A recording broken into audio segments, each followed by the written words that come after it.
my name is Alli Goering, and today I'm going to be interviewing Greenville University's faculty, Dr. Memani.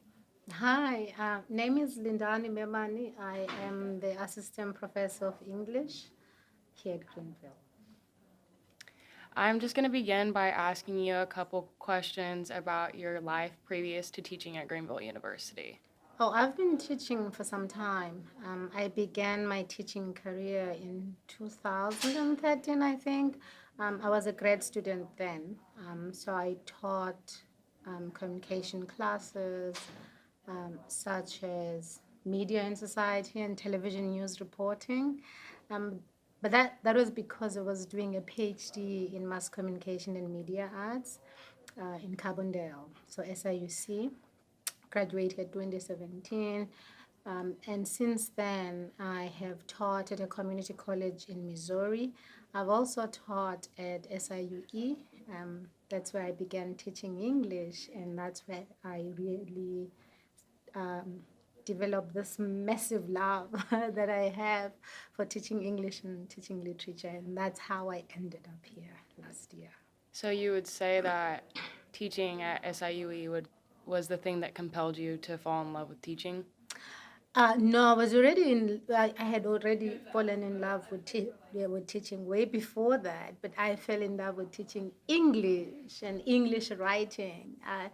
I can talk about because I think English allows us to think, Mm-hmm. forces us to think actually, and continue to think critically and think about what we are not thinking about when we are thinking about something. Isn't that wonderful? And so I can talk about that the whole day, and I can talk about writing the whole day. I can. I challenge students to think deeper about, some of the concepts that we've gotten used to.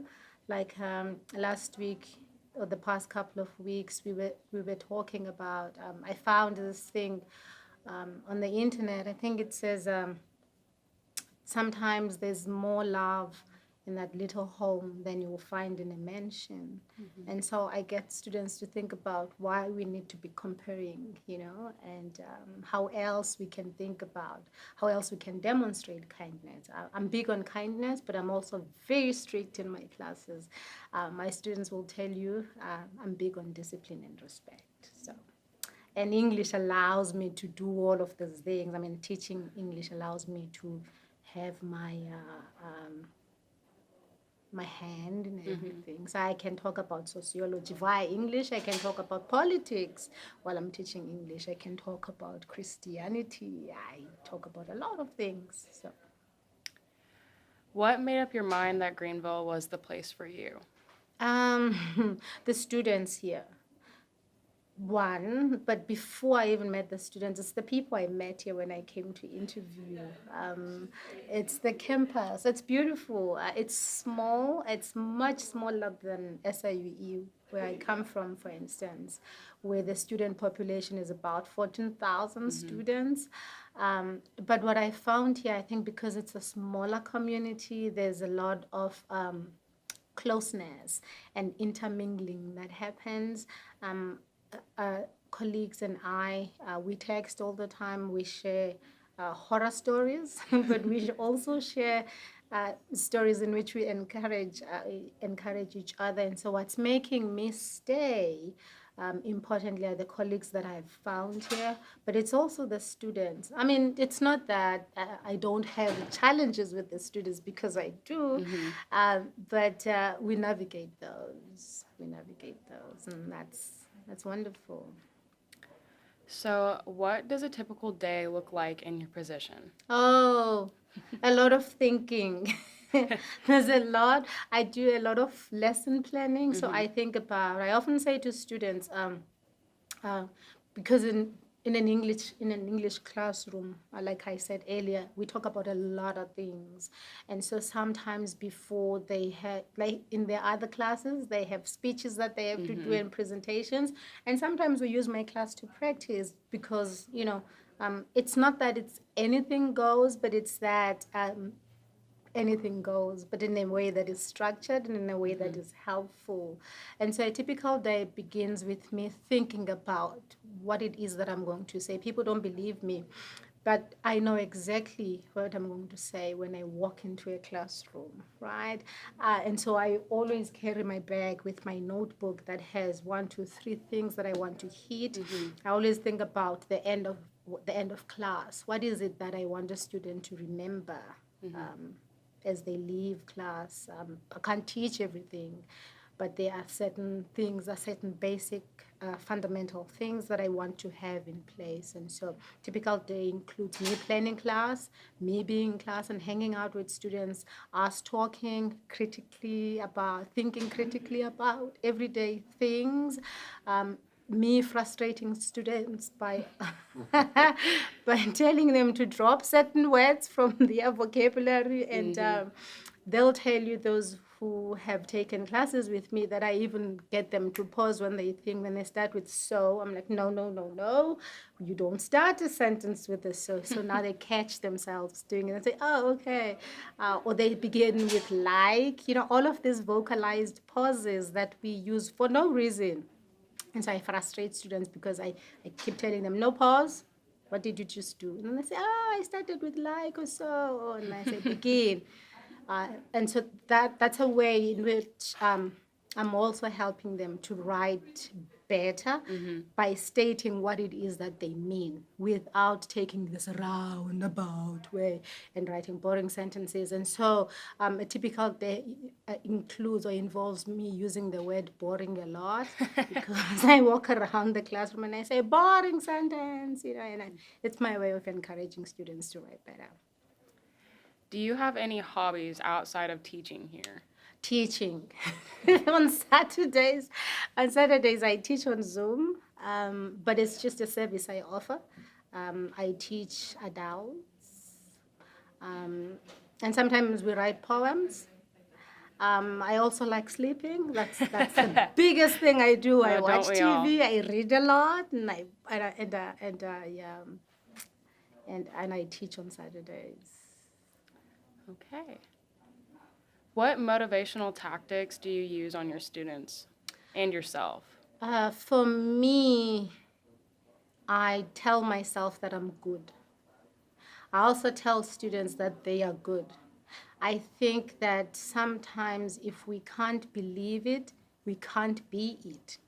And so I say to them, if I don't believe that I'm a great teacher, and I don't say I'm a good teacher, I'm a great teacher, I'm excellent, I say, as a way to, because I think we've gotten used to minimizing ourselves Yeah. in the hope that somebody's going to boost your confidence. But you have to do it yourself. So I walk into class and I say, we're going to have an awesome day because here, I'm awesome, right? Look at me, I'm beautiful, that kind of thing. So I use a lot of positive affirmation for me.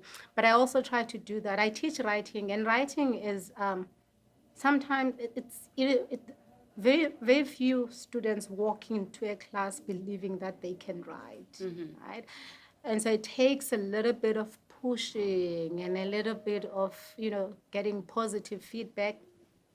But I mask that not mask, but I fold in constructive criticism. And I tell students, I will tell you when you write a beautiful sentence. I will tell you when you write a boring sentence, because I can't just mollycoddle you. I can't just say you're doing great all the time if you're not, because that doesn't help us improve. I also try to tell students to be, when we do peer review, to be honest, because we don't get to be better if somebody keeps saying, I like it. I also don't like vague terms. When students use words like, I like it, what does that mean? What does like look like, right? So, Yeah. What do you think is a challenge that college students face that you can help them overcome? Focus. College students, and I'm not going to do the generational thing and I say, college students do that. No. Focus. I ask students what it is, why it is that they are in the classroom, why they would choose to be in the classroom and still listen to music or text. Yeah. So I am very strict about cell phones being left in book bags, not being touched, because I think, I even say, we have 2 more minutes of texting before class, and I say, put it away, tell your friends, you are you are going to have class for 50 minutes. It can wait. Right? I say you've made this commitment to be here, so be here. You can't do both. And I also bring in resources. Like there's research I like. This article, the myth of media multitasking. I don't know how many students say things like, oh, I read better with music. No, you don't.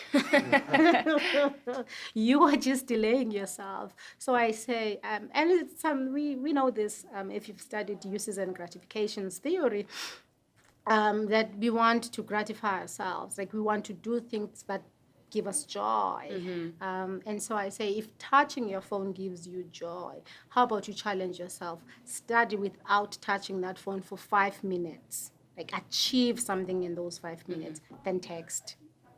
Instead of doing this and text, because you're concentrating on nothing. So I'm a mother. I give a lot of motherly advice. How would you describe the culture here at Greenville University? Supportive. I have not met, and I've been teaching for some time, like I said, I have not met faculty and staff who are so committed to students and trying to see students succeed. I wish our students saw that. I wish our students understood the love we have for them. I don't know. I stay far, so I'm on the interstate for some time.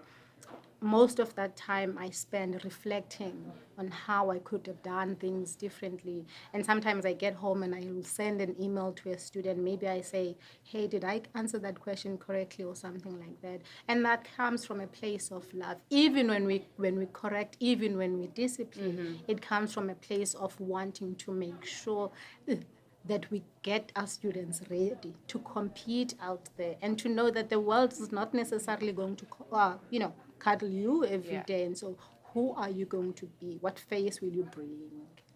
So. Okay, last question. Do you have any hidden talents? None whatsoever. I asked, I can't sing. No, not even in the shower. I'm not, the only thing that I know that I do really well is teach. That's my superpower. I know that it's a buzzword, but that's my superpower. I can be in a meeting and somebody says something and I'm like, oh no. I'm very attentive to language and word choice. And so I will text people and say, why did you say that? You know what that means? And I begin teaching and I'll send you a link and I'll say, read here this essay. It explains what I'm talking about much better. And so my hidden talent is that I teach. That's my superpower too. But besides that, I'm very talented with watching television and reading books. And eating. I love eating a lot. I can talk about food all day long. Oh, yeah, me too. And eat it. I don't just talk about it, I eat it too. So.